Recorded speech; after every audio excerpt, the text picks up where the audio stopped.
Асқабақтың адам ағзасына пайдасы ежелден белгілі. Бұл көкөністі тамақ ретінде жеу арқылы ағзаны қажетті дәрумендер мен минералды заттарға толықтырасыз. Әрі көптеген дертке дауа болатын қасиеті бар. Әсіресе асқабақтың дәні өте пайдалы. Заттардың қайнар көзі. Асқабақ дәнімен халық емінде жүрек, қан тамыр ауруларын емдейтінін білесіз бе? Одан басқа да мың түрлі дертке шипа болады. Жүрегі ауыратын науқастарға асқабақ дәнін үзбей жеуге кеңес береміз. Өйткені бұл дән қандағы холестеринді төмендетіп, тромбтың түзілуін реттейді.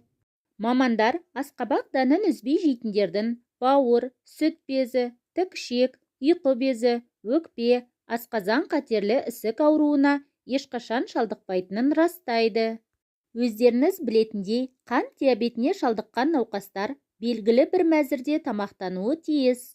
Қантты, тәттіні, ащыны, майлыны шектесе, ал көкөніс, жеміс, буға піскен және қайнатылған тағамдарға рұқсат етіледі.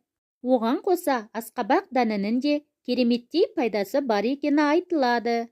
Бұл бағалы дән ағзадағы улы затты шығарады, жасушаларды жанартады, ұйқы безінің жұмысын жақсартады, инсулиннің дұрыс бөлінуін қадағалайды. Нәтижесінде қандағы қант мөлшері өз қалпына келеді.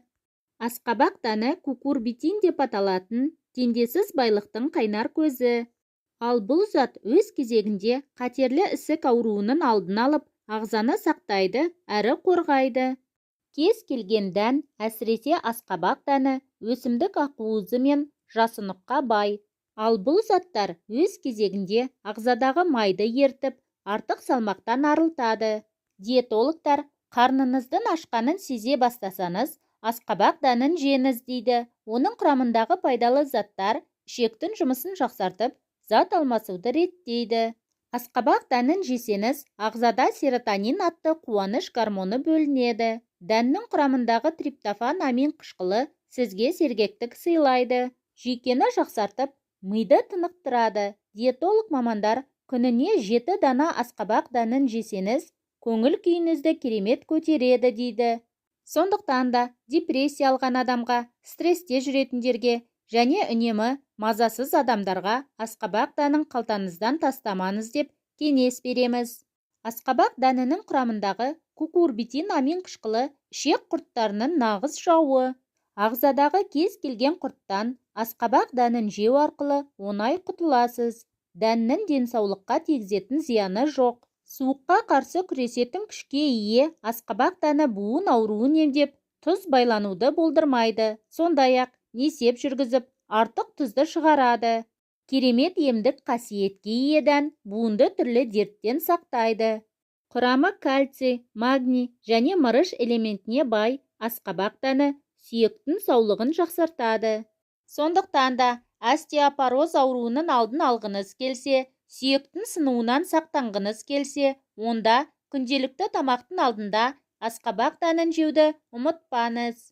Асқабақ дәнін шүйкі түрде тұтынған жөн, өйткені қуырса, ол ыстық температурада пайдалы қасиеттерінің бір бөлігін жоғалтады. Дәнді пайдалы ету үшін оны алдымен қолыңыздың салмағымен басып, қабығынан тазарту керек. Оны тұтынудың максималды пайдасын алу үшін 2-3 апта бойы күніне шамамен 100 грамм дән жеу қажет. Емді бастамас бұрын дәрігермен кеңесу керек. Әсіресе созылмалы ауруларыңыз болып, басқа дәрі-дәрмекті қабылдап жүрсеңіз. Асқабақ дәні жүктіліктің ең алғашқы айларында маза бермейтін жүрек айнулармен жақсы күресе алады. Көптеген болашақ аналар асқабақ дәнектерінің арқасында жеріктіктің ең қиын кездерін жеңе алады. Асқабақ дәнектерінің құрамындағы триптофан амин қышқылдары ағзамыздағы серотониннің өнуіне жол ашады. Бұл ұйқының толықтай жақсаруына септігін тигізе алады. Дәнек бойындағы цинк бас мидың жұмысын қалыпқа келтіріп, есте сақтау қабілетін жақсартып, ағзадағы шаршауды басады. Асқабақ дәні ішек үшін пайдалы. Дәнектердегі жасұнық ішек жұмысын белсенді етіп, босата алады. Іш қату қиындықтарына тап болатын адамдарға күнделікті тағамға асқабақ дәнектерін қосуға кеңес береміз. Сонымен асқабақ дәнінің Керемет әрі теңдессіз емдік қасиетімен таныстық. Ендеше аталған аурудың алдын алу үшін ағзаны улайтын химикатты дәрілерді емес, керісінше ағзаны дәрумендер мен минералды заттарға байытатын асқабақ дәнін жеуге әдеттеніңіз.